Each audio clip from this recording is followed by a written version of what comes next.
And here goes game 3. Obviously, it's going to be Slavs against Britons. Should be interesting. Let's see what's going to happen here. Britons, I think Miguel needed Britons against Teutons, then this could have been a totally different set like this. 2-0 for Melkor, and we're going to see what I hope is going to be an interesting fight here. Britons, Elite Longbowmen against Slav Siege. That's pretty much it, for me at least. Not sure how Melkor is going to play this, but Slavs, of course, better farmers. They are like, I'm not sure, officially 15% faster, not sure how much it is actually. That's always a little bit of a strange thing with the calculations. Mercs coming up here for Melkor. Miguel is already up to Feudal Age. The maps, this time, okay-ish for both, I guess. Better food inside for Melkor. Miguel had deer outside, one boar outside. Main stone, main gold here, you can see safe in the back, but it's pretty much it. Second stone outside on the walls, second gold outside on the walls, third gold on the far side here. But you can see this is Miguel's third gold. That means not going to be easy. Extra gold is just as close. Main gold forward for him, so I guess Melkor's map a little bit better maybe. The main stone forward, second gold at least safe in the back. Extra gold actually, and the second stone also safe in the back.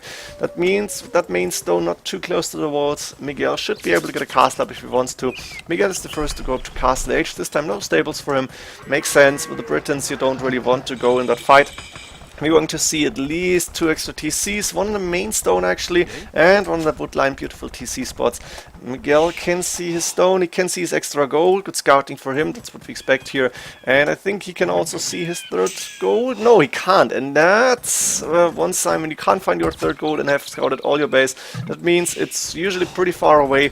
Heavy Plow and Bosu coming in from Melkor, who went for the stables, obviously, that's no surprise here. And we're going to see the monastery coming up for him, as well as no extra TCs yet. What's happening? Should go for that first extra TC now, going on the wood line here. A really nice defensive line. And another TC here, maybe he will be completely fine when it comes to defending his own base, which is usually not a big case for him, as he's going for map control and trying to not get rushed here. Third TC actually coming up on the left hand side, a lot of space around and in range of that main stone. From this TC you can put villagers on the main gold. I like the TCs, they are quite decent. Wheelbarrow coming in from Miguel, not so much action, and I think Miguel is even skipping the monastery. He doesn't really care about these relics. There is 1, 2, 3 actually close to his base, but in this game I think he wants to try and win this in early Imperial Age maybe, or try to go with a better economy. A standard like Imperial Age fight with a longbowman possibly. You see a lot of villagers on stone here, 550 stone in the bank already, and that means we're going to see a castle quite early on, definitely before clicking up to Imperial Age. There we go, castle coming up. Where is it? Where is it putting that castle? Next to the main gold, makes sense. Heavy Plow on the way also. Wheelbarrow now coming in from Melkor, a little bit later than Miguel, but not too late in my opinion. And 3 TCs, he's staying on 3, I guess. Doesn't want to go for that a little bit dangerous full boom. Now barracks coming up. I guess we are going to see pikemen later on. Pikemen Halberdier makes sense, or maybe even champions. Another mining camp on the main gold. We should send a few villagers inside here. Maybe 1 or 2 around, and 1 here, 1 here. That's not a big problem. Now a siege workshop is up forward here from Melkor, and scale barding armor on the way with 3 TCs for him. 62 villagers going with another mining camp as well. I don't like this one. I think 1 or even 2 more tides to the right would be better. In the middle of the few farms here, Melkor seems to have a little bit of spare food. Wood, sorry, yes, there we go. Bloodlines on the way, and Melkor is going aggressive in late Castle Age. Let's see for Miguel, going with the castle in front of his main stone, or what's left of that. And he's got a few longbowmen. Where are they? They are on the open field, 5+2 range. That means fletching is done. I think he should go for Boatkin here before he's engaging, because those knights 120 HP, the bloodlines, and plus, what is +1?